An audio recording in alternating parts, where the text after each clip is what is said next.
We did have fun in 2010, however. We did in Vancouver. Just this short, man, of getting that gold, but that was one of my favorite years in hockey. We've talked about this before, and that 2 weeks there, man, being around you guys. I mean, what a team, first of all, and just Christ, we didn't lose to the gold medal game. Riley's a Canadian, so they're going now. Kid, but like it was just that team was awesome. I remember I've told people a million stories from those 2 weeks. I just remember, like, I knew Torts a little bit because I had done a couple things with him, and we could talk about Torts here in a minute, but I'll never forget. I think it was game 1. And Wills has fucking Phil the Thrill out. We're up 2-1, I think, and long story short, Torch has got you by the back of the jersey, and he's like almost pulling you off the bench going, get him out. What the fuck are you doing? I'm like looking at guys, and you're like, Jesus. I can just tell you're like, what are you doing, man? Yeah. It's like, we're good. He's like, no, we're not. Get him off the fuck. Get this guy out there. And I'm like, is this really happening right now? Like these two coaches, but they're buddies, right? And he was right. Like we needed. Yeah, right. Callie probably should have been out there in that situation, but I just thought that was so funny. And I'm like, oh boy, it's gonna be a long couple of weeks. These two going at it like that. Yeah, I remember that story exactly, and it's funny. I mean, I basically made the team because of Torts, right? His endorsement of me and the way I could penalty kill, being out there late in games, defensive. Me and Chris Drury penalty killed all year together and the year before, so we were always matched up together. But Torts, I remember that exact moment, and I just wanted to crawl into a hole, right? I'm like, Torts, like this is so embarrassing. Like this is the worst, And he'd yell at me too. Like I'd be stuck at the end of the bench, and he'd come down and be like, Callie, get to the middle of the bench. You can't see you. Get to the middle of the bench. You can't see you. Like he's not playing you. I'm like, Torts, like what do you want me to do? Like it's right. It's embarrassing, but embarrassing. It's good though. I mean, that's Torts, right? He cares and. Yeah, like I said, he was probably one of the main reasons why I ended up making that team. But yeah, those are some funny stories, and I just remember, man, this is what is happening right now. The boys, you got Bugsy, you got Witt, those guys, and they're giving it to me, right? Like, get to the middle. I'm like, God, this is too much. You end up with six seasons with the Rangers before you got traded, but you were named the captain in 2011. Like what was, I mean, this is a dumb question, but what was that like for such a storied franchise and fifth youngest in the team's history as well?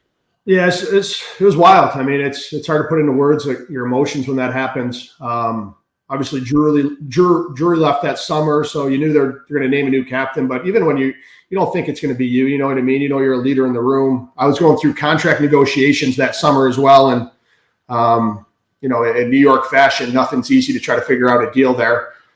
So we were going back and forth, and we're about to go to arbitration. And I remember standing in my house, and Torts calls me, and Torts is like, "Hey, Glenn wanted me to call you and see if you would take this offer." And I'm like, "Well, no, I'm not going to take that offer." And he's like, "Yeah, I wouldn't take that offer either. But the reason I really wanted to call was."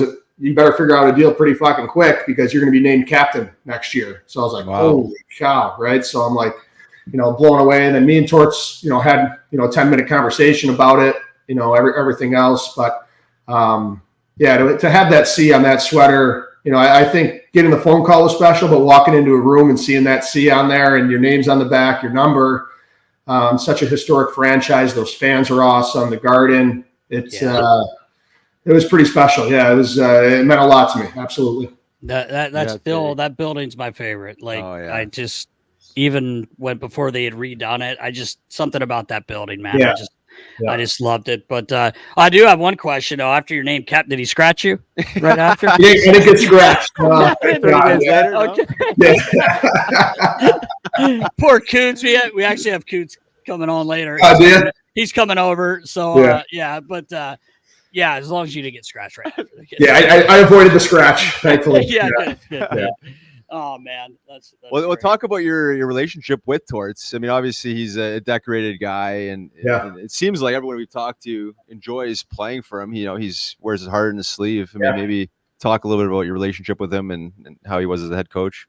Yeah, he was great. I mean, I think for the type of player I was, right, he was a perfect coach for me. If you work hard for him, you lay it on the line, You stay within the system, you do what you're supposed to do.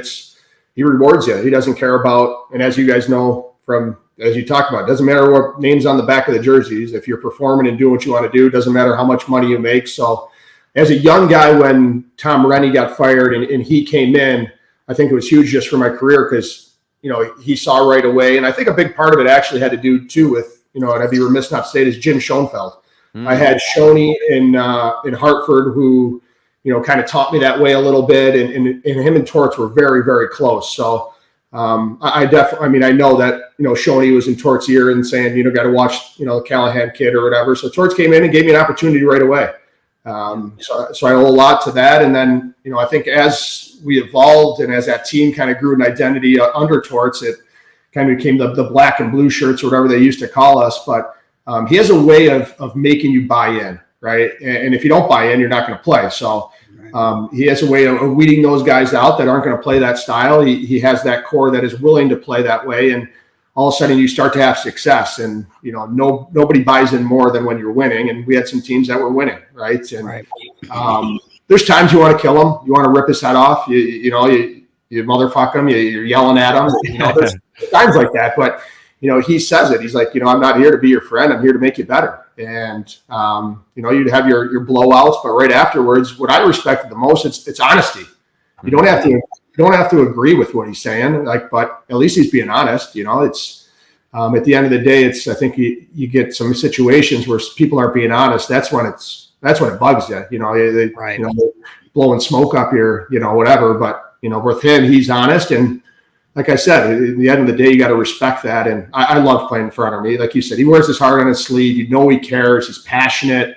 And I love to see what he's doing in Philly right now too. I mean, the boys look good, playing well, speeding up that rebuild and everything that's going on there. So I'm not surprised. I love playing under him.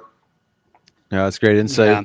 And then as far as like shelf life, a guy that presses that hard, he squeezes out the guys that, don't belong or not going to subscribe to his system and style. But it seems like he has a shelf life that's some bit, small where guys, I don't say tune them out, but like, I don't know if the voice gets stale. Can you maybe, I don't know if you experienced that in New York there, but you've seen that in Vancouver. You've seen that in some other places. Can you talk about that at all from experience or just from what you witnessed? Yeah, I mean, I think it goes back to, I think the players have the power, right? At the end of the day, and it's a lot of times it's the guys with the big contracts that have a lot of the power and can determine on, whatever, if they're going to listen to the coach or not at the end of the day, right? So eventually I think it happens to every coach is your message starts to get stale. You start to, your buttons you always want to try to push that make players better, they just don't work anymore, right? Guys are, sick of having that button pushed. So I think that happens with every coach, and I think Torts as well. I mean, he's not immune to that, and I think his style and the way he coaches and how intense he is, some guys don't like that and can't handle that, right? And so I think that's part of it. But yeah, I think it happens to every coach, and in some coaches it happens faster just because they're approaching the way they are. And I think Torts maybe is one of those guys that it could happen faster because how hard and how intense he is, and sometimes those buttons aren't very pushed. But one thing about him too that I think a lot of people don't realize is how much he coaches the individual athlete and how much he'll handle each guy differently. I think he's really good at reading personalities and what gets the best out of guys. Like I was the type of guy that, I like to get yelled at, screamed at, I want to go out there and prove you wrong. And there's other guys that aren't like that, where you kind of have to coddle, right? And be positive with. And I think he does a good job of realizing what guys do that and how to push those buttons.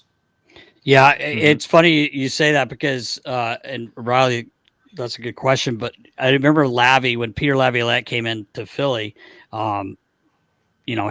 loved you. Like he was a big guy that supported you. But he said to me that, like, once we got into the office there and he was like kind of setting it up, he's like, all right, Nass, he goes, probably in 3, maybe 4 years, you'll be taking all this down. That's usually where, I'm usually 3 to 4 years in. Fuck, he was on too. It was like 3 years, but it's funny. Like, I guess as a coach, especially these days, the older you are, you kind of know that. But there's definitely, when you look at the amount of coaching changes that have happened in the past 24 months, 12 months, right? Right. Like, I mean, it's almost getting shorter for these coaches, Yeah, that's right. which is wild to even think about,